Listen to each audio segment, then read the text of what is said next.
Good afternoon, everyone. Thank you for joining us in this discussion of a book on US-Turkey relations. Our colleague, our longtime friend and partner in crime in exploring and discussing and debating US-Turkey relations for many years, Kılıç Kanat, is out with a book from IB Towers. It's called Mapping the Fault Lines in Turkey-US Relations, Making the Vulnerable Partnership. Um, I should I confess that, Kılıç, I've had to read it a couple times already. It's a very well-researched book. We appreciate his contribution to the literature on this topic, and there are rare books that tries to tackle the conceptual framework, but also contributes to the literature in terms of research. So I think it truly accomplishes both of those things. This book, congratulations, Kılıç, on this Thank you very much. great book, and I hope it sells a lot. And everybody who's a practitioner and uh, follows this relationship should buy it. And it's not just for Turkey-US relations, but I think it's also important about the regional dynamics, how they impact this partnership of between two allies. Before we delve into the topics and discussions in this book, Kılıç, it's got a great cover. I don't know how much they can see it, but um, there are three different images here. I want you to kind of talk about them quickly. Why did you pick these photos and what do they mean? Thank you very much, Kadir, and thanks for coming for this event. And the pictures on the cover of the book, the photographs are actually from three summits. And those are important summits. And there have been US between the summits between the Turkish presidents or Turkish prime ministers with US president have always been the most important foreign policy event in Turkey. And it has been, it is important in especially when there is a regional crisis for the US as well. And these three pictures are selected by me and the publisher at the same time.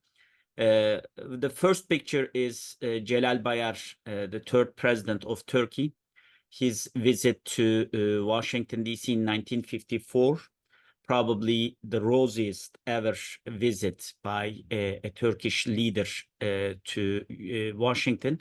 And it is the first visit by a Turkish president to Washington, D.C.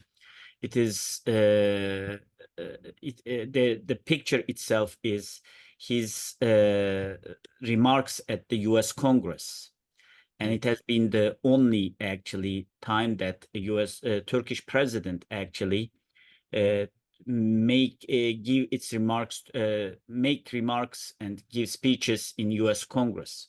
The second picture is in 1991, another rosy time, and this is just after the Gulf War, and the first picture was just after the Korean War. Actually, it was ending. The Korean War was ending. The second war, the picture is just after the Gulf War, 1991. And in Turkish-American relations, the relationship and the personal dynamic between the leaders of the countries play a significant role. And this was one of those moments between George H. Bush and Turgut Özal. And this is the picture is from the visit of George H. Bush to Turkey after the Gulf War. And the third picture is with President Obama and President Erdogan. It is 2013, one of the best times in the relationship again. There had been, although there was significant disagreements between United States and Turkey, they call it strategic convergence, but tactical divergences. This was the visit of President Erdogan to Washington, D.C., and it was a all-day visit. He was prime minister at that time, and the main agenda issue was Syria. And in the morning, they had these meetings. At noon, Vice President Biden and Secretary Kerry gave a lunch for Prime Minister Erdogan. And at night, and in the evening, they had this dinner, 3-to-3 dinner. As far as I remember, Prime Minister Erdogan, Hakan Fidan, and at that time the Foreign Minister Davutoğlu had this dinner with Obama at the White House. So it was at that time considered one of the critical juncture in bilateral relations between two countries. So the pictures can say a lot, actually. We can continue to talk about those pictures. Yeah, Kılıç, actually, pictures are images of rosy meetings, let's say rosy occasions, as you described it, critically important junctures in Turkish-American relations, but rather they're happy moments. But then the title of your book is, kind of mapping out the fault lines of the relationship, and you call it a vulnerable partnership. So, what is that dynamic? Why does the relationship go from these rosy moments to these problem areas that we will? Let me quickly mention them. Actually, you mentioned the role of public opinion as a long-standing fault line in the relationship. The congressional attitudes, negative congressional attitudes, the Russian angle, Syria, and then regional dynamics, including Iraq, Iran, Israel. And finally, you end with the coup attempt in the epilogue. So there are these things that punctuate the relationship in a negative way. So how do we move from those moments of great cooperation and perhaps understanding between the two allies, but then we go through these crisis areas? How do you assess what that vulnerable partnership as you describe it? So let me tell you a few things about how I decided to write this book. The first thing was I have been working on Turkish-American relations for the last 12 years since I was part of SETA and become the research director. And we have been publishing different reports. And in Washington, D.C., there has been the think tanks in Washington, think tanks in Ankara have been releasing different reports, different policy papers describing the relation between Turkey and United States. And there has been some historical, mostly in the literature, there has been books about the history of those relations. So I decided to make an attempt to bridge between those more contemporary issues in Turkish-American relations and those historical narratives about the relation between two countries. And when I started to go into detail about the history, I started to see that there has been constant repetition of crisis in several areas. And especially after 2013, when the probably we had at least, I can easily say that 6-7 years of turbulence in the relationship. And there has been constant mentioning of some imaginary golden period in the relations. And I was trying to figure out when was this golden period in the relation. So when I look at the history, at least the history of the last 100 years, the official beginning of the diplomatic relations between two countries is 1927. And after 1927, it's almost now 97 years, I could see that there has been constant revival of several crisis areas. And actually the golden period was, if we can call it a golden period, there was this small moments, probably during the Korean War between 1950 and 1954, and when the strategic relation between Turkey and United States, and this is the beginning of the Cold War, when the strategic relations between these two countries emerged, and several other times, as I mentioned, the relation between President Özal and President Bush, and a little bit in 1990s. Other than that, and of course, the first years of the Obama administration. Other than that, actually, there has been constant ups and downs. And I was looking at those and I figure out that I could at least see 4 different fault lines. And those fault lines have been present in the relationship, and they could affect the nature of the relation. They could generate earthquakes in the relation in a rather short period of time. And those were, as you mentioned, the relation between Turkey and US Congress, the public opinion, both in Turkey and in the United States.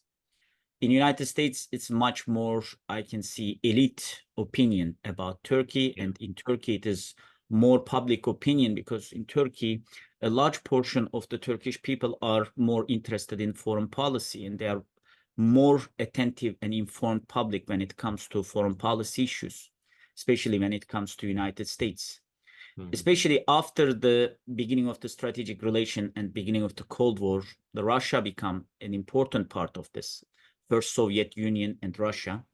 And after the end of the Cold War, I started to see the emergence of different fault lines in the Middle East.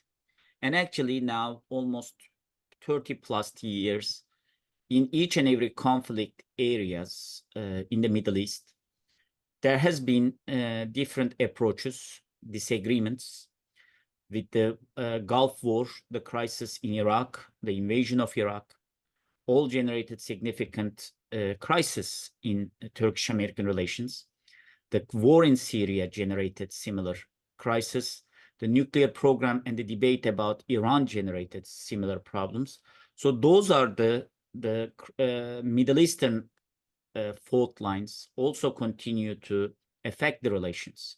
So there has been times when the interest of two countries converge, and they can have these temporary convergence of interest and have some maybe honeymoon periods in the relation.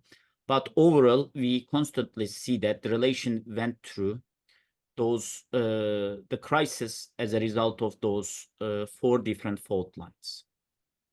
Can we then just quickly touch upon each one individually? The role of public opinion. You say that, you know, uh, anti-Americanism in Turkey often was about U.S. policies in the region, but then in recent years it also became more about national security concerns on the Turkish on Turkey's part. Can you elaborate on that? Explain what the dynamic there is? So public opinion has been an important angle in the relations. And although, as I keep repeating that same period of golden period in the relation in 1950s, although there has been a period of good public relations, soon after we started to see that, starting from the 1960s especially, for different reasons, as a result of the crisis in Cyprus, as a result of the global revival of anti-Americanism because of the Vietnam War, as a result of the rise of leftist movements in Turkey, etc. We started, and of course in the United States, as a result of the rise of the ethnic lobbies, we started to see anti-Turkey attitude in Washington and anti-American attitudes in Turkey. And this attitude, although there have been periods of small intermissions, it continued, and it continued to influence the policy in both countries.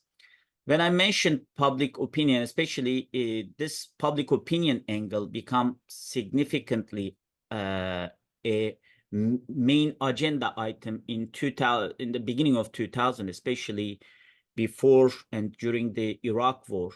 Several different public opinion research revealed that Turkey is the most anti-American country.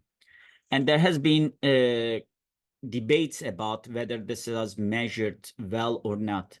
But this anti-Americanism was mostly about what it is. It wasn't about what US is. It was about what US does or does not in the region. And it especially as a result of the PKK threat for Turkey in Iraq, this has been a main issue. And of course, the Abu Ghraib incidents and the killing of the civilians in Iraq also contributed for the rise of anti-Americanism in the country. And this continued probably until the pattern of this anti-Americanism continued probably until the Syrian civil war. With the help of military support of US to YPG and July 15 coup attempt, we started to see a significant transformation of the Turkish public opinion. So the reason of anti-Americanism was not only US policies in the region or US attitude, US overall attitude towards the Middle Eastern countries, but it became a significant national security issue for Turkey. And PKK, the recent elections and the elections before that always demonstrated that the PKK issue is a one of the most significant national security issues for Turkey. Okay, if not, it is the most important. And as a result of the US relation between YPG, we started to see a different type of anti-Americanism now. And of course, in the meantime, especially in 2019, after the beginning of the Turkish operations in Syria, we started to see an anti-Turkey attitude in Washington, D.C. as well, especially at the congressional level, in the media, etc.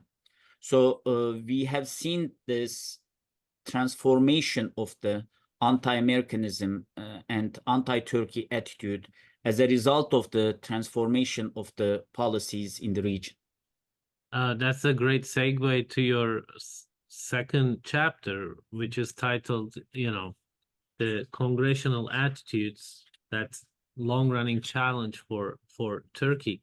That chapter, there's a very striking example, the story, anecdote, I should say, of from the early republic, where the very founders of the republic were aware of these negative attitudes in Congress, and since in the past 10 years, we've always discussed this, like what can be done about congressional, negative attitudes, etc.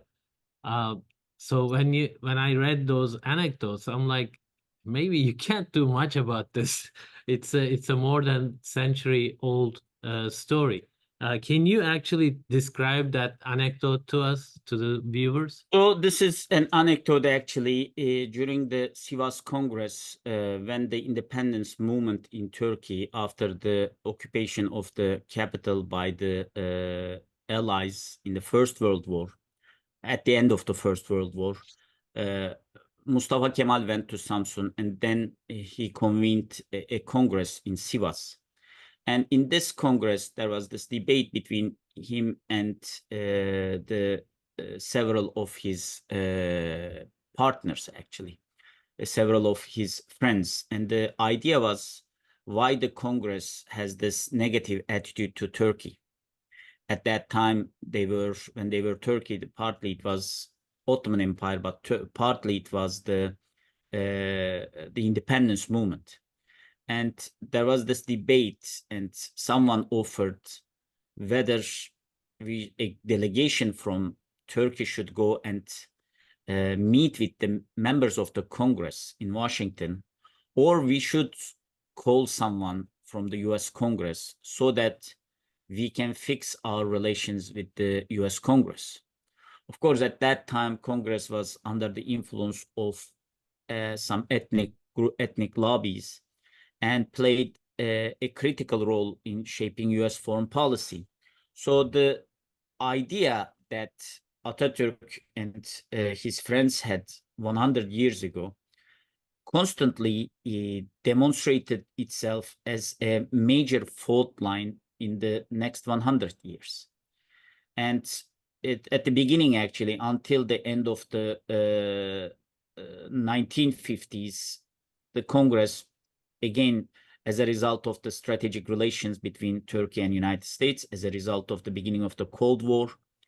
And for different reasons, there was this positive attitude towards Turkey.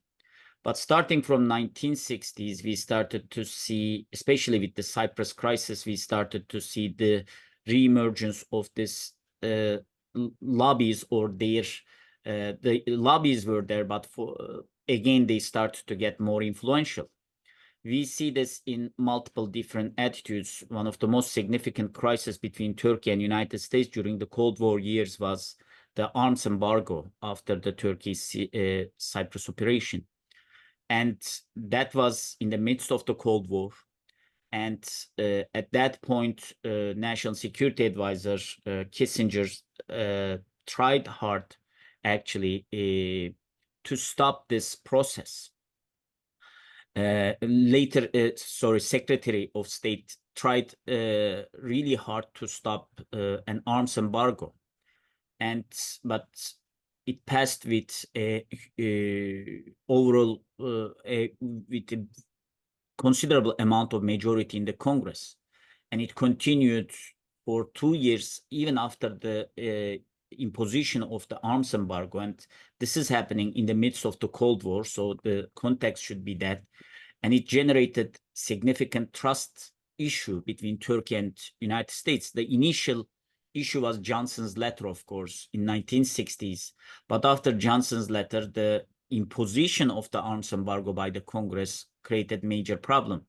Later, two countries tried to mend ties, especially with Dhaka agreements in 1982, with F-16 projects, etc. But in 1990s, we started to see again the rise of anti-Turkey groups in the US Congress. And at this point, there wasn't a stated arms embargo, but there was this unnamed arms embargo to Turkey. And this continued in 2000, early 2000. We started to see that Turkey requested several different weapons and different systems, actually. The first one was Predators, later Patriots. There was always this debate whether the Congress will allow this. And there has been, in numerous instances, presidents stated that, well, they want to give these weapon systems for Turkey, but it needs to go through the congressional review, and Congress may not allow this.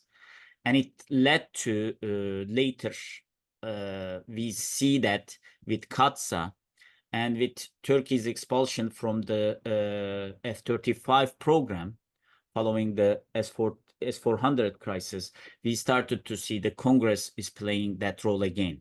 But probably that pinnacle after 1970s arms embargo, the highest year of anti-Turkey activity of the Congress was 2019, during the Syria operation, when Congress almost every week introduced some new resolutions to sanction Turkish leaders, Turkish ministers, bringing the Armenian issue back in and making it part of this, and try to, in quote, of course, punish Turkey and try to limit the flexibility of the administrations and executive, the White House, about its relations with Turkey.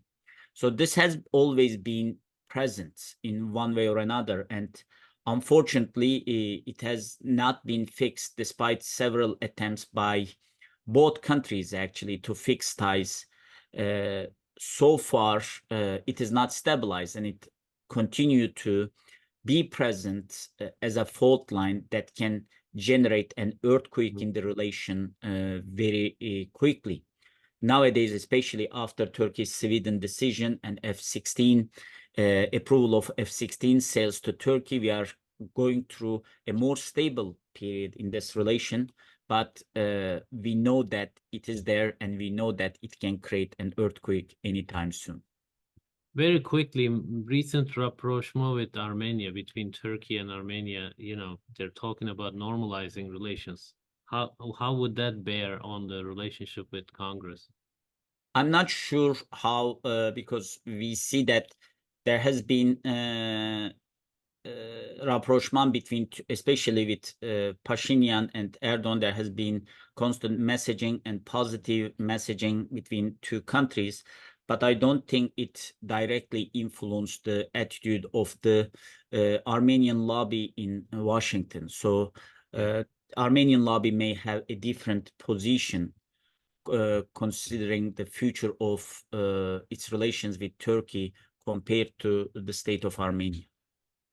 Kılıç, you spend considerable time on Russia, the U.S., Turkey, Russia triangle, and from the book, I mean, from history too, we know that basically Russia had the most strategic impact on Turkish-American relations, right? That is Turkey, the beginning. The yeah, reason that two countries strategically very, aligned yes, actually after the Second World War was partly the Cold War, the beginning of the Cold War, and at that time Soviet threats to Turkey.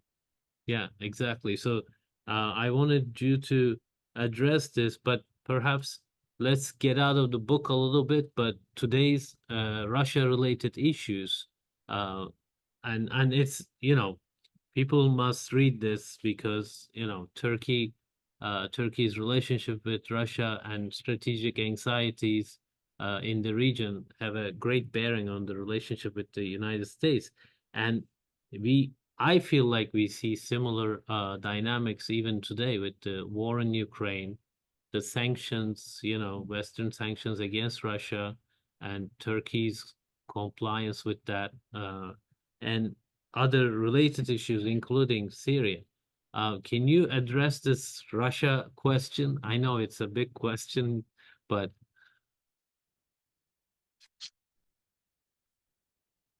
is the did we lose you?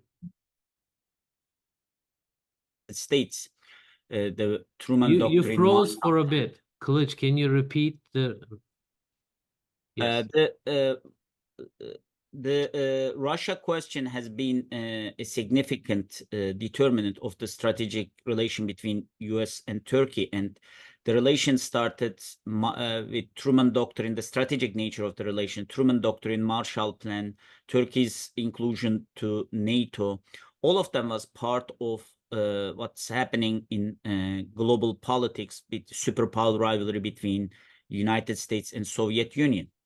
And for Turkey at that point, especially after the threats by Soviet Union and demands by Soviet Union, actually, the alignment with United States seemed for many people in the Turkish administration at that time an inevitability. And we have seen that Turkey, the state-sponsored pro-American attitude in Turkey was extremely high in these years. And there is a specific incident that USS Missouri brings the body of Turkish ambassador Ertegun to Turkey after the end of the World War II. And the welcoming of USS Missouri in Turkey and what happened after that period demonstrates a significant government-sponsored pro-Americanism in Turkey, because there was a perceived national security threat, and the Turkish government at that point believed that the only way to protect Turkey's territorial integrity was aligning with United States. And United States welcomed this because Turkey was the only country that was neighboring to Soviet Union, both from the land and sea, could be a significant frontline state, could be a significant real estate in order to acquire signal intelligence from Soviet Union and have these military bases in Turkey. And those strategic relations with the Turkey's participation to Korean War was sealed. But this period continued for probably for almost 10 years. And we started to see an increasing voices in Turkey to more, not a balanced approach, but try to be less aggressive to Soviet Union. It was part of that was Stalin's death, and then Khrushchev's positive messages to Turkey. But after that, we had multiple different crises between Turkey and United States. And in those crises, I don't want to go into details, but Turkey saw that in some instances, US was using the Turkish bases in Turkey without informing Turkish government. And after the Johnson letter, the Turkish government see that, especially the traumatic part of the Johnson letter was, the letter was saying that if there is a military operation in Cyprus, and if there is a retaliation or reaction by Soviet Union, NATO may not use the Article 5 and protect Turkey. And Turkey wouldn't be able to use, of course, the weapons that was given to Turkey during this operation. So after that, Turkey tried to balance. I'm not sure if the word balance is a real a word that would totally explain this period, but at least try to diversify, especially try to improve its economic relations with Soviet Union. And in 1970s, we see this Soviet investment to Turkey, especially in the building of new factories, steel factories, different factories in different parts of the country. And when Turkey was trying to establish this economic relation with Soviet Union, in Washington, D.C., it now kind of reports and internal writings, which is now disclosed, demonstrates that there was constant anxiety about Turkey's strategic orientation. Losing Turkey, or if Turkey is a reliable ally, has been a constant question in Washington. In each and every high-level summit or high-level meeting between Turkish officials and Soviet officials, we had those. Later, this in 1980s, it went, especially with the restoration of ties in defense industry between Turkey and United States. We started to see these anxieties going a little low. And after the end of the Cold War, we thought that you will think that it disappeared. But starting from the Putin period, especially with 2000 and later, and the strengthening of economic relations between Turkey and Russia, we started to see the same level of anxiety in Washington as well. I don't know how many times it was questioned if Turkey is a reliable ally. After each and every summit between Prime Minister Erdogan or President Erdogan with President Putin, we see the same voices in Washington concerning about the strategic orientation, whether Turkey is turning away from the East, whether Turkey is becoming changing its side, etc., or whether Turkey is a reliable ally. And this continued during the Syrian war in Astana period. And of course, with S-400, we constantly see the similar forms of debate in Washington about Turkey's foreign policy orientation. So for Turkey, of course, looking from the side of Turkey, Russia is a country that is neighboring Turkey and a major economic partner. And for Turkey, the compartmentalization of the relation and having economic relation with Russia, just like in Ukraine war, and having different sides in some of the most critical issues like the war in Ukraine, was a totally manageable and for Turkey an effective foreign policy attitude. However, we see that in Washington, at least in some circles, the continuation of this perception of losing Turkey and the presence of that fault line that may lead to an earthquake in the relation again at any point in the relations. Thank you, Kılıç. Well, the rest I want to summarize under the title of regional issues. So, with the Arab Spring We know Syria has been a big trouble for the relationship, although there was quite an agreement at the beginning and even cooperation efforts to arm the opposition, create a counterweight to Assad, etc. A serious story is very long and complicated. You actually discuss quite a few main aspects of it, the red lines, the ISIS, YPG, um, Russian involvement, Astana process, etc. So you all put them under this framework of Syria being a major fault line, especially in the context of post Arab Spring time. But then when you look at other things like Iraq, first Gulf War, second Gulf War, Iran nuclear issue, Israel, even today that's very, very relevant. So the regional challenges have a habit of putting Turkey and the United States at odds, right? Often it comes through in your book. Is there a solution to this? Solution. Here is the thing. There is already when the Cold War ended, there was already existing three fault lines that couldn't be resolved. The Congress, the public opinion. So there has always been question whether public opinion is a major issue in foreign policy, but at certain points it could put the relation in a very difficult spot, and the Russian angle. And on top of that, since the end of the Cold War, since we still do not have mechanisms to contain potential crisis that could happen in these three fault lines. And on top of that, we started unraveling of different conflicts in the Middle East. And in each and every of those conflicts, there was an initial agreement on the final objectives.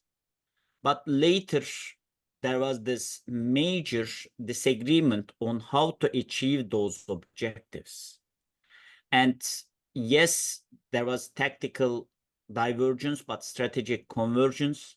But with the continuation of the tactical divergences and operational divergences, we started to see that strategic convergence turned into a strategic ambivalence. Countries started to have significant trust issues with each other. And especially the crisis in Syria and the crisis in Iraq, and the lack of a solution for the PKK issue, which was number one threat for Turkey at that point, somehow poisoned the relation more than anything else. In other regional crises, like in Iran, in the crisis in regarding Israeli-Palestinian issue, it is not a crisis, but a tension in the relation. Compared to that, the crisis in these two countries, Iraq and Syria, played a significant role. And in each instance, there has been a pattern. A pattern has been, after the invasion of Iraq, actually, one of the priorities for Turkey was to control and elimination of the terrorist threat in northern Iraq against Turkey. And for United States at that period, the priority was stabilization of Iraq. So Turkey, in each and every numerous meetings, numerous phone calls and readouts, when you go through that, there has been constant emphasis on Turkey asking United States to do certain things about PKK, take some steps about the PKK.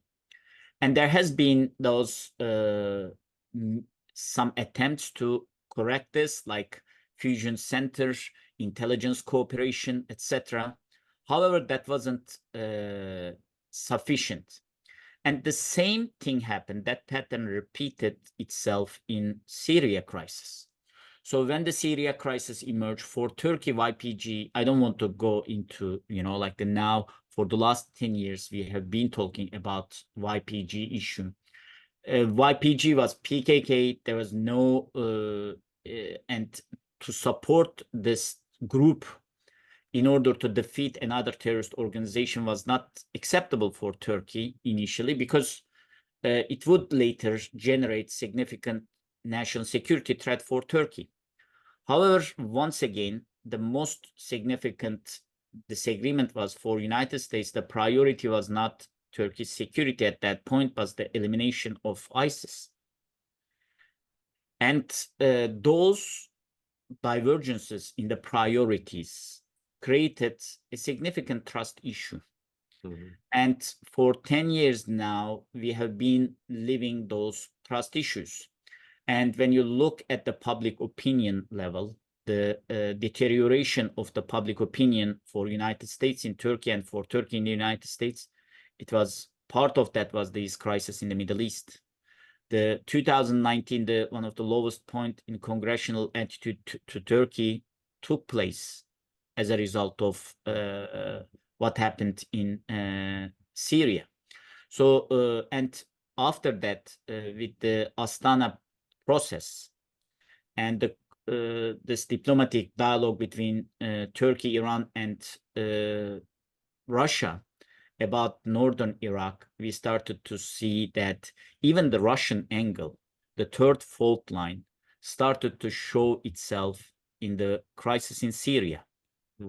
So these three fault lines, as you see in Syria, can appear at any critical crisis in the Middle East. And when we look at the future of the relation, we should be aware of these fault lines and try to develop, the two countries needs to develop mechanism to contain potential effect of those fault lines to bilateral relations. In the absence of that, we will see what we see in Syria.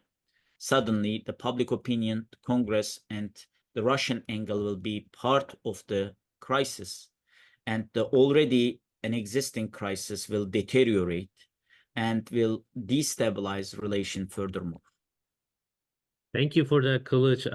I obviously have more questions, but we're running out of time. My last question is about your epilogue, the impact of the coup attempt. What is the thinking, especially in Turkey, regarding this vis-a-vis the United States? Because, you know, the ringleader of the coup attempt, lives in Pennsylvania. According to Turkish policy, that he's running a terrorist organization. He's tried to take over the government. He's spent that organization spent many years in the Turkish bureaucracy, taking advantage of their network, etc. It's a long, complicated history, but so when the coup attempt in the minds of the Turkish policymakers, how do they see that in relation with the United States? Well, there was number one, I think that issue has been present, actually started in the December 2013 and continue to be a tension, source of tension in bilateral relations when the coup happened. On the other part of this, the initial reaction of the US administration to the coup attempt was very disappointing, and part of that anti-Americanism as a result of rose as a result of this. So number one, when the coup happened in Egypt in 2013, Turkish public was very informed about what was happening, and the idea that US administration refused to use the word coup, and US administration, some people in the administration actually called the Egyptian government, the coup makers, their goal, defined their goal as restoring democracy, generated significant disappointment. Because there has been already the rumors about US blessing or support, depending on who you talk to, is to 1980 coup in Turkey.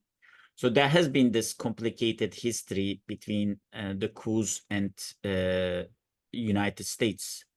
And it was it was a widespread perception in Turkish public opinion. That night, the statements coming from White House, first from Secretary Kerry, when it was asked, I think he was in a meeting with Lavrov, and when he was asked about the development, he said, developments in Turkey, he mentioned the word, the continuity of foreign policy, instead of condemning the what's happening. Later, around, I guess, 1 a.m. or something, a second statement came, this time from White House. It was a rather unusual statement because it was a readout between President and Secretary of State. And the readout stated that support for democracy, etc. But for Turkish people who are familiar with what happened in Egypt, one of the keys, Americans may consider it like reading too much of it, but there was the absence of the word coup or coup attempt. Yeah. So it generated significant disappointment, and it gave a certain certain image of United States in Turkey. And United States was later late to understand the situation in Turkey and develop an empathy for what's happening in Turkey. It was a very traumatic incident for Turkish people. And the fact that the people who were held responsible by Turkish government about the coup attempt was living in United States generated a significant fault line. So as we see, and other fault lines, as you can see, the public opinion, Russia angle, all of them enter to the picture very quickly. And we see that Putin became one of the first leaders calling Turkey, extending support to President Erdogan at that point.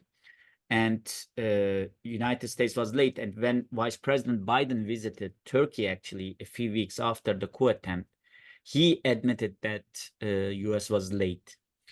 And all of those, again, the fault lines in the relation re-emerge in those kind of crises.